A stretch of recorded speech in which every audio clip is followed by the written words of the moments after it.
अगर तुम एनिमे देखते हो तो एक नाम तुमने जरूर सुना होगा, गोजो। लेकिन फिर आता है एक और नाम जो सिर्फ स्ट्रांग नहीं, डेंजरस है, सुकुना। और जब ये दोनों टकराते हैं तो ये सिर्फ एक फाइट नहीं होती, ये होता है पावर वर्सेस इंटेलिजेंस। आज हम ब्रेक डाउन करेंगे Gojo versus Sukuna, full power, no bias. सबसे पहले बात करते हैं गोजो की। गोजो सिर्फ एक कैरेक्टर नहीं है, वो एक सिस्टम है। उसकी सबसे पावरफुल एबिलिटी है इन्फिनिटी। मतलब तुम उससे टच ही नहीं कर सकते। तुम्हारा अटैक उस तक पहुंचने से पहले ही स्लो हो जाता है और रुक जाता है। फिर आता है उसका सिक्स आइज, जो उसको कर्स्ड एनर्जी पर परफेक्ट कंट्रोल देता है। सिंपल वर्ड्स में, गोजो एनर्जी वेस्ट नहीं करता, हर मूव कैलकुलेटेड होता है। और फिर आता है उसका डोमेन एक्सपेंशन, अनलिमिटेड वॉइड, जहां अपोनेंट का ब्रेन इतनी इंफॉर्मेशन से ओवरलोड हो जाता है कि वो रिएक्ट ही नहीं कर पाता। अब सिंपल बात, गोजो एक वॉकिंग चीट कोड है, लेकिन हर चीट कोड का एक काउंटर होता है। और यहां एंटर होता है सुकुना।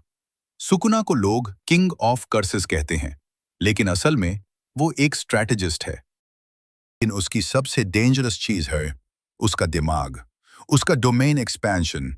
मलेवलेंट श्राइन एक ओपन डोमेन है, मतलब कोई बाउंड्री नहीं, कोई सेफ जोन नहीं, हर जगह डैमेज। और सबसे डेंजरस बात, सुकुना ऑब्जर्व करता है, सीखता है और अडेप्ट करता है। अब जब ये दोनों फेस ऑफ करते हैं तो स्टार्ट में गोजो डोमिनेट करता है। क्यों? क्योंकि इन्फिनिटी उसे अनटचेबल बनाता है।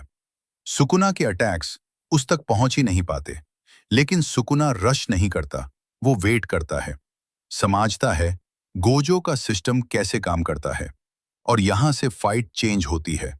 ये पावर की फाइट नहीं रहती, ये बन जाती है माइंड गेम।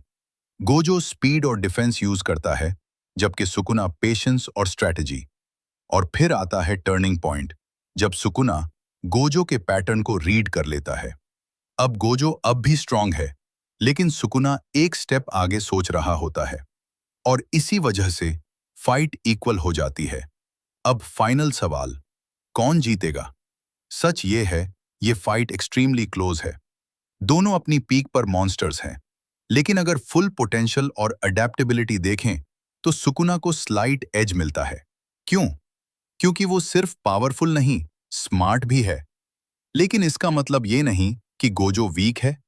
अगर सिचुएशन चेंज हो, रिजल्ट भी चेंज हो सकता है। इसीलिए एनिमे फाइट्स का कोई फिक्स्ड आंसर नहीं होता, और यही उन्हें इंटरेस्टिंग बनाता है। अब तुम बताओ, तुम्हारे हिसाब से कौन जीता, गोजो या सुकुना? और नेक्स्ट कौन सा बैटल देखना चाहते हो? कमेंट करो और फॉलो और सब्सक्राइब जरूर करो।